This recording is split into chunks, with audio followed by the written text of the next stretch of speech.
Welcome to Irregular Odes. I'm James Rendell and I'm a photojournalist. I hope you enjoy the channel, which is home to my video archives, reflecting my adventures over many years.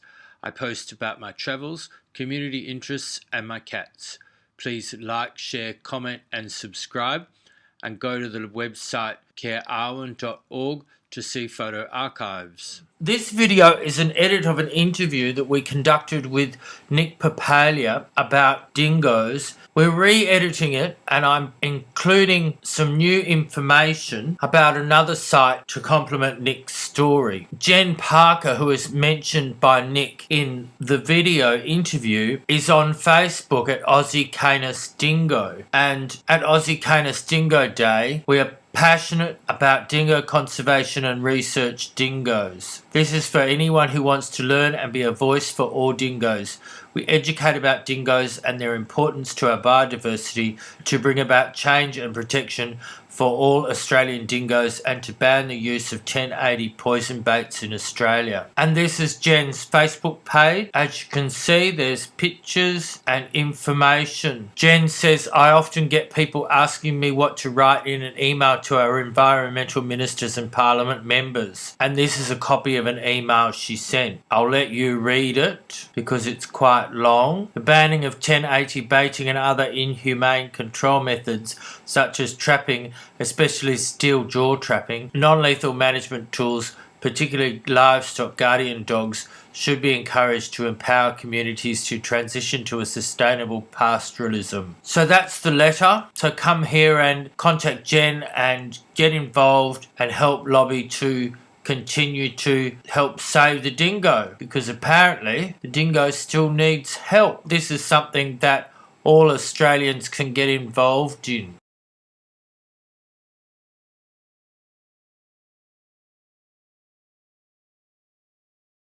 I'm here with Nic Papalia, who is with Lindy the Dingo, and she's somewhere, and at the moment you can't see her because she's not a dog apparently. Nic, welcome. Thanks very much. Yeah, no, dingoes are not dogs. Dingoes are actually Canis lupus. They're a different category, a different species. They're an Australian wolf. The dog is Canis familiaris. Many traits and character formats that are exhibited with the dingo are completely different to a regular domesticated dog. They don't bark. They can simulate a copy bark when they're in association with dogs. They come in black, they come in white, and they come in regular tan and white, which Lindy is. There's 4 types of dingo. There's the alpine, tropical, desert, and Fraser Island. Lindy's kind, there's around, well, they say 200, but there's many fewer than that, far fewer than that. And they live in the Kosciuszko region. Let's talk about when she got here. Describe what she was doing when she's walking around. Tell the people what she did. Okay, well, dingoes should be free and out in the Australian landscape, but the way it is today, because they're not protected and they're listed in the same category as a cane toad, which is absurd, 5-year-old child knows that that's incorrect, they love to be free, and she can't.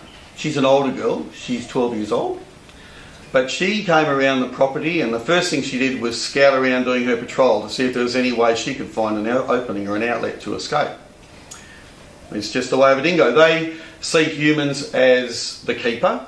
She's wonderful, she's friendly and amiable. They make wonderful pets if the protection mechanism's in place. You've got a containment yard and you require and distribute the love that's needed for a lifetime. But they do love to be free, and that's what she was doing. Her independence streak is beyond anything imaginable, really. But I think it's more than just independent, it's nosy. She went through the house, like this dingo was just like, she ran through the house having a bit of a recce to find out what was there. They're incredibly curious, they're incredibly inquisitive, and yet they're incredibly timid. They're often misunderstood. There's sensational hype about dingoes in the Australian media, which has actually helped malign the species like no other wildlife in this country. There's been just a handful of dingo reported attacks in 200 years. There's 16,000 domestic dog attacks in this country every year. If you align that with a bit of perspective and rationale, it's quite stupid when they malign a dingo. It needs to be protected.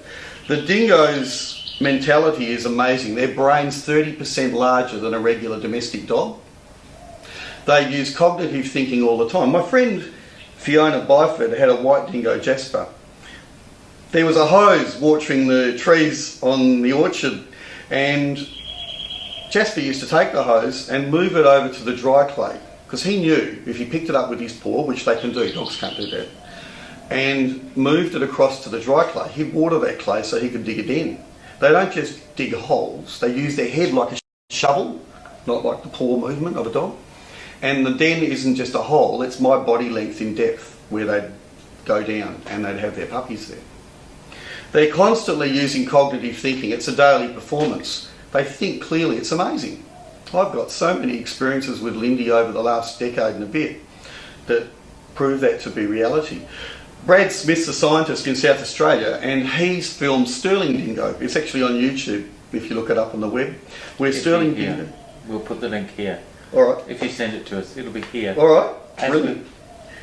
Sterling Dingo was in a pen with some other dingoes, and they showed the cognitive display of intelligence, and they placed a T-bone steak 2.5 times my height. Dingoes are great escape artists, they can jump, but he couldn't actually attain that T-bone, it was too high. So he looked at it and he thought, I want that T-bone. It's not instinctive thought, it's cognitive. So then he went over to the shed and he used his body and his head. They used tools. That's wonderful. He pushed the table with his head and body over to the fence line, jumped on the table, jumped up and got the tape. It's great. It's a wonderful thing. Yeah. That's brains. That's a different type of brain function. So that's quite unique. And rather than let them go down the extinction path, perhaps if we studied that might be better, because we might learn more about our own brains, because we don't know very much about humans' brains, and we find we do learn stuff from animals. Now there's an extinction problem, isn't there? Legal issues. The only place in Australia that has legislation to protect the dingo is in Victoria. And in that state you need a wildlife permit, as you should around Australia, for this creature. In Western Australia, the dingo, stupidly, is listed under Canis familiaris, the dog. So people can have them, which is great that they can have them, but it's the wrong classification. Canis lupus dingo is not a dog. When you can keep a dingo in WA, you can keep it, but you have to register it at the local council as you would a dog. And they're not protected in the wild either, are they? Dingoes are not protected in the wild. That's so absurd. It's akin to the African lion being listed with mice. Australians and those people allocated a portfolio in government that's very important on the environment turn a blind eye and are not accountable for listing the dingo with a cane toad. So where is it at the moment? What needs to happen to protect the dingo? If you could be Prime Minister for the day and you were able to fix the problem with the dingo, what is the ideal final solution? Well, not quite final solution, but how to stop the final solution? Yes, exactly. Well, the solution would be to protect them. Nationally. So we're talking federal or we're talking state? Oh, we're talking every state and territory right across Australia. There's 4 types of dingo. All 4 types of dingo need to be protected. There is a very strong push from the primary industry sector which has stopped that from happening because they squawk and scream about sheep and cattle loss due to dingoes and wild dogs. There's a solution there. Millions and millions of camels reign free across our landscape. If you place camels into hoof stock like sheep, cattle, you don't have any problems with any predator. That camel will stop any predation occurring. Oh, really? Yes, there's a solution there. They don't use it. Is this known about? Is there research done? How come people aren't being told this? How come people aren't being told about the dingo? Period. There's so many things about the dingo, as I mentioned. Our camels here came out with the Afghans. Yes. And there's a disease in camels in Saudi Arabia. So our camels are actually quite unique in the world because they're disease-free. So the Saudi Arabians and other Middle Eastern people actually come and buy our camels to take back and race. So they're actually kind of, because they're disease-free, they can go anywhere. So it's very interesting that we don't seem to have a great concept here about conservation. It seems to be about money making, doesn't it? Exactly, and that's the thing. The government promotes and sells sodium monofluoroacetate, which in short is 1080. It's a super toxin that most of the world's banned years ago. We still use it prolifically. In fact, Australia and New Zealand use 96% of this poison. They drop it out of planes. When it falls onto the landscape, there's no way to contain it. If a raptor picks up and drops it in your backyard and your animal, your pet, or your child eats it, there's no antidote, they die. There's no opportunistic feeding takes place after an animal dies from eating 1080, and dingoes can take up to 26 hours to die in agony after eating the bait.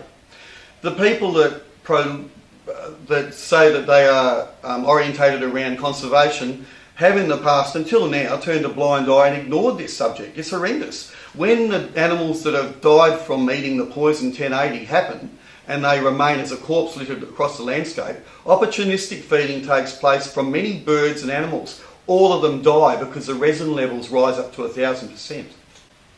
So it's murder, basically. Yes. So they don't want to use 1080.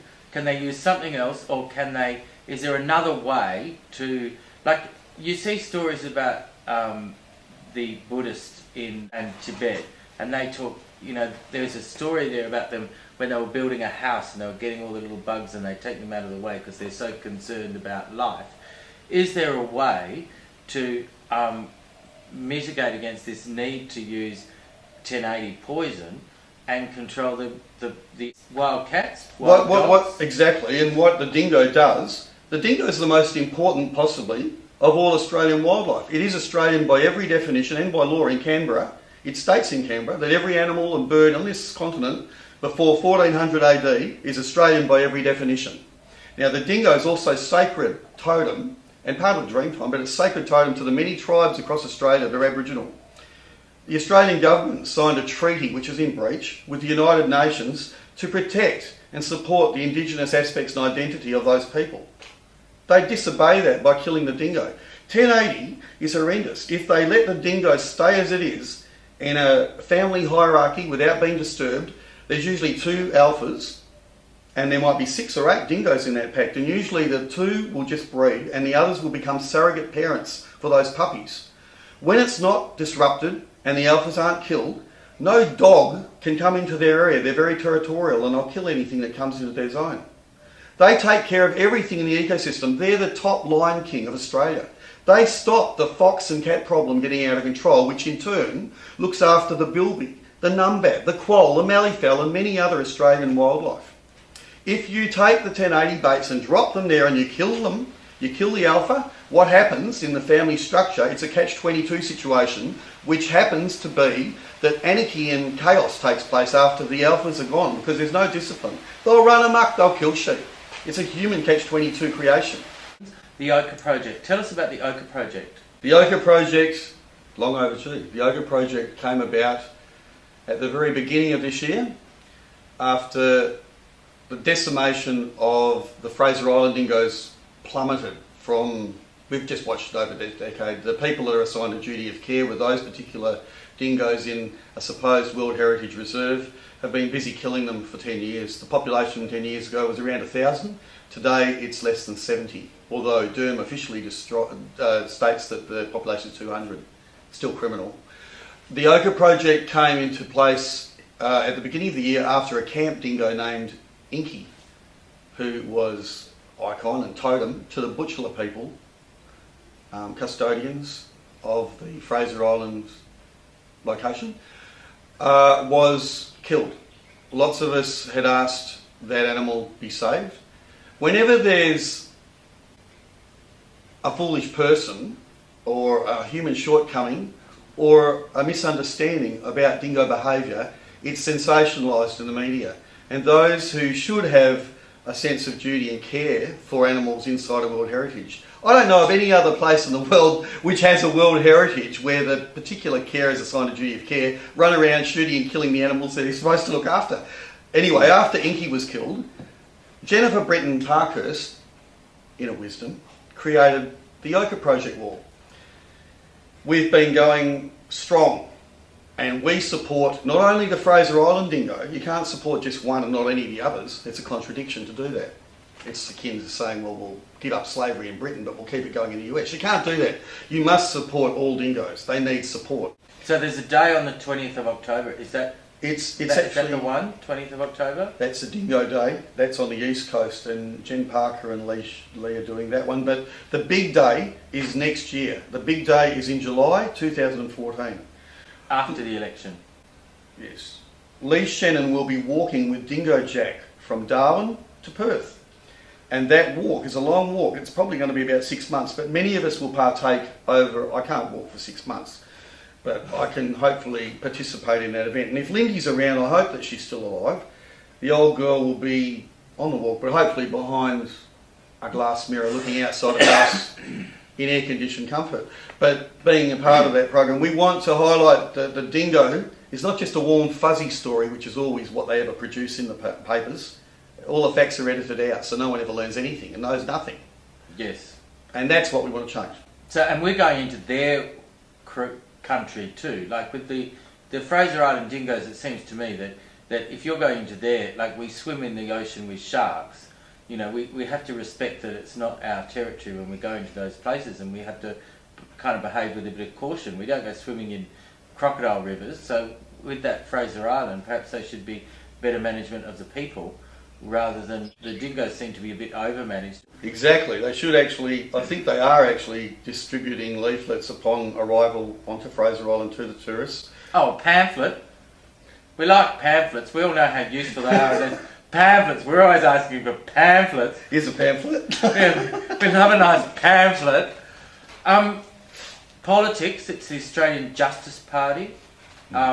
You were saying are the only ones that have a policy for the dingoes. Katrina Love responded and contacted me last night. I'm going to meet her tomorrow, so I'm looking forward to that. They're the only political party that's come out and stated that they will support the dingo. Liberal doesn't. They're busy killing them. Labor, they're in office now and they can't wipe them out quick enough with their agenda. The Greens are silent on the issue. They're talking about koalas. Great. They're talking about other animals, but they... So perhaps if the dingo was a bit more sexier, the Greens might be on board. Perhaps what are you talking about? The dingo's a sexy little animal. It's a beautiful creature. Well, it must be the Greens that have a problem with the environment then. Because not that I'm biased. I think that it's a very important topic, the dingo. It's about our Australian wildlife. I'd like to see the millions of people in the whale lobby, a wonderful lobby, support our backyard. Dingoes are as important as the great whale. But it seems to me that the environment is becoming hijacked by politicians as to be used as a it becomes like hijack that and make out that they're doing really fabulous things with that, but yet they're using it to push their own agendas. But in terms of when it comes to environment and policies, it seems to, in this election, that there's been wedge politics. That's ongoing as always. But it does seem to be that it's the pamphlet mentality. Policies are being presented as pamphlets, and we don't have any real party with comprehensive policies being delivered for us to choose to vote. Like, this is a pamphlet. We want a policy. We want policy documents. The pamphlet here is about the dingo, and it's a wonderful pamphlet about all things dingo. So that most people out there don't appear to know much about the subject. Joanne Johnson produced this pamphlet and we didn't pay any money for it. The Enviro Print Australia did that, and they produced 14,000 of these because it's a good cause and they want to change the mindset of a nation. Well, I think we should. Australia's guardian of the ecosystem. I think the dingo is very important, and I just go out of my way to do everything I can possibly do. And I've been following that course of action since 1995 when I visited Bruce Jacobs' dingo farm. I went out to Castlemaine and then caught a taxi out to a location where a hermit lived. Bruce Jacobs lived with 100 alpine dingoes, of which Lindy's type are. And he said, "What do you know, Nick, about the dingo?" And I didn't, like most people, didn't know very much at all. They were dogs. And they triumphed our arrival. There was another friend of mine, Martin, had come with me, and we both stood at the gate, and there was this howling chorus. It was beautiful. And he went in there and he said, "Now what do you know?" And I said, "Oh, not much. I have a few ales." And he said, "Lie on the ground." So I lay straight on the ground. It was easy. And it was like a swarm of bees covered me. And I've grown up working with dogs and having dogs in my family and on the farm. And dingoes are very different, but it was like an epiphany. They crawled over me. It was like a beehive engulfed my body. And I got up and it was, I was forever changed. I've been working forever since, trying to rectify and bring about the protection of the dingo. When we got the legislation through in Victoria, That was after a lot of hard work with many, many people. There was not That's one... only one state with one legislation. One legislation and In one one state. state, But which very is hard to Victoria. get it through. Yes. And the Minister, Gavin Jennings, contacted me after that vote and he said, I voted for this after I read your letter and you talked about the dingo as being our Lion King. Well, I'm thinking, you know, it's not rocket science. A wonderful accolade, great. And thanks for passing that legislation. But it's basic, obvious common sense that a 5-year-old understands. So what the hell is wrong with these people in office that get paid too much money? They should be accountable, and they're not. And that's what we've got to change. So down that track, lots of things have happened. I came back to WA and placed an advert in West Australia in the Community Times asking for dingo anecdotes because I like to write. And I got some wonderful stories. And then I met a man, Harry Mason, unfortunately deceased last March. He had dingoes in Jarrahdale. And I met him on his property. It was extremely interesting. He had a carer there. And I got there and I saw Harry holding a woman's foot. That's all I could see. She was in a den reaching for a little puppy. The dens aren't just holes, they're my body length and more. And dingoes climb trees. These dingoes are in the trees. They look like 4 or 5 lions hanging out of the tree limbs. It was fascinating. But anyway, we had the first WADA, which is the West Australian Dingo Association. We had the first WADA meeting in 2002 with Richard Polklace, Harry Mason, Sarah Fife, Alan Murphy and myself. And I think there was a couple of other people as well, but their names elude me at this particular time. Alzheimer's. And it's great. And then I was the president of that association, WADA, for 6 years. And I worked night and day on that subject. And it's not just... I feel it's my lifestyle. I've become a dingo. It's day and night. I work till 2, 3 in the morning every night of my life, if I can, on that subject. The dingo talks in the park, all of them are free. It's just a duty of care as an Aussie. I love this country, and I want the future generations to see their dingoes where they should be, not stuffed in a museum next to a fossil thylacine because of ignorance and stupidity. And that's basically, we have a window of opportunity now in time to save some of our more vulnerable species. You asked me about the rose. Yes. The rose. That's actually interesting. The rose is quite special. I've got 2 passions in life. One is the dingo and the other is roses. And I've got lots of different floribundas and hybrid teas and I've bred a couple. But anyway, I have roses and I love them. They're beauty. The dingo story and the rose, I contacted Fiona Byford in 2006. I rang up one of the rose nurseries and she said her father was a nurseryman, and the reason being was I was actually at my workplace and someone brought a bouquet of roses in, and I didn't know at the particular time that not all roses are available to the regular person in the street. They've painted it and they're different nursery roses to the garden type that we can buy. And she said, oh, my dad's a nurseryman, and I was fascinated because I got to see all these roses. And I linked up with Fiona Byford, and over that 3-year period I kept up the communication with Fiona, and I was on my soapbox, as she said, and then one day Fiona said, what? The dingo is the top land predator. It's the guardian of the ecosystem. And she clicked, and now she does what I do and had a dingo, Jasper, and has now got another little dingo. And on the way back from Les Hall on the east coast as we speak with this little puppy. I wrote to 1,000 different rose nurseries around Australia in the hope, I always think outside the square, because if you don't, you're never going to get anywhere. I'll do anything. I wrote to 1,000 different rose nurseries and I got 2 replies. That's all you need. One of them was from Diana at Silky Gardens outside of Melbourne, and we located Lindy's sister, which is phenomenal. Same dingo parents, same location, everything's beautiful. Unfortunately, Bonnie Dingo died 3 weeks ago at the age of 14. It was from the litter prior to Lindy's, but it was a wonderful story. But Diana knew very well why we wanted to support and save the dingo species. And I needed to get a dingo rose, a rose, to bypass the media block and the media, the editors, the newspapers. The mainstream newspapers never cover the dingo topic unless it's warm and fuzzy. Nice cute dingo, like a cat in a tree. Or stupidity, yeah, silly nonsense rehashed like an old ABBA record again and again every year. Like, let's move on a little bit.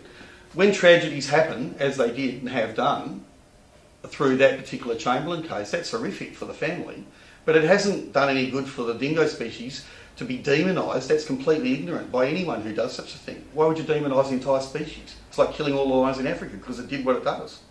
Anyway, I went around and I wrote to all these rose places and I thought, oh, I'll never get a rose. It costs $6,000 and I don't have a lot of money and I put what I do have into the cause. The talks are free. Anyway, it just so happens that Providence in her glory must have intervened, my brother says, because I went to a particular nursery in Perth recently and it was just through that 6 degrees of separation in time. And Lindy was in the car and I saw one of the nurserymen there and he had a dog, talking factor point. And he said, is that a dingo in the car? And I said, yes. And then Lindy and I talked about the dingo. And he was moved and I said, look, I want a rose. I want on every tag a picture of Lindy, of course. Yeah. And then behind that, if I want... you can catch her. If you can catch her. her. Yeah, to get the image. And then on all those little tags, I want all the facts about dingoes. Everything. So that'll reach every single person in the community, whether it's in a florist or in a poster or in a garden. Australia's king, the dingo, with all the facts, will change the mindset and there'll be a demand to protect the dingo. And that was just... Anyway, he said to me, well, you know what, Nick, your wish has come true. Not only is it a unique special rose, like the dingo's unique and special in the ecosystem, it's a new variety, a new species. You've got hybrid teas and floribundas. A new rose has been created in the colour that I want. Okay. Yeah. They were producing this rose and there was a bit too much fertiliser and it was next to a pole and there was a massive storm. And lightning bolts hit the storm and the steel next to the rose and cindered the rose. And then a new shoot grew. And the whole DNA charted genome map of that plant altered and changed in structure. And that's the new rose. So that's very special. And that's the truth. And I think that's the pinnacle of this beautiful story. It is. And that'll be in the shop. So anytime you're in a rose shop and you suddenly see it in a little while time, you'll see dingoes appearing. That'll be that dingo there that we kind of have got. She's not really very photogenic, or she is, but she's a bit like a supermodel. We obviously I tried the treats that she won't come and eat for food. There's no bribery. Oh, it's water, only in the glass. Only in water, and water in the glass. Well, I mean, we don't like drinking. From plastic, that's a bit when we go to the park, we don't want to drink out of a plastic cup. So she's just got organised. She's fine. Well, it's the royalty aspect, the Lion King. Yes, it is. We want you to vote this Saturday, and we want you to decide who you're going to vote for. We don't want you to walk down and go, oh yeah, whatever. You have to really think about it, because there's health, there's the dingo, and there's marriage equality, and trying to find a mix and to get the right one, because otherwise we're going to end up with a totally disastrous parliament who just want to kill everyone. And that's no good for anyone. It's just not. I think it's about integrity, and those who go into Canberra shouldn't be looking at those overpaid 30% wage rise salary package that they both agree on. It's the only thing they ever agree on annually, when the rest of us fight for $5 rise a year. I don't agree with any of that. I think it's outrageous. Thanks for coming to see us today, Nick. It was really good to see you. Really good to hear about the dingo story. We will have links throughout this video so people can contact your MP, find out what they're doing, tell them to get off their ass and save the dingo. And thanks for taking the time to allow me to come here and try to raise awareness on this plight. It's a worthy cause. It is a worthy cause. Well, I hope you enjoyed that updated video. This is Jenny Lee Parker's page, Aussie Canis Dingo, Gary Taylor Photography. So if you come here, you can have a look at some lovely photos of dingoes, and this has some information. The link will be on the screen and in the description box of the video. I'd like to thank you for watching. Please like, share and subscribe. This is an important video to share because we really do need to protect the dingo. If people want to reuse it, then they can, providing they give it credit as a courtesy. And let us know if you use the video so that we can have a look and a copy for our archives. Thank you for watching. If you enjoyed this video, please share, like, comment and subscribe. Check out our website at carearwin.org, and we'll see you next time. Bye bye.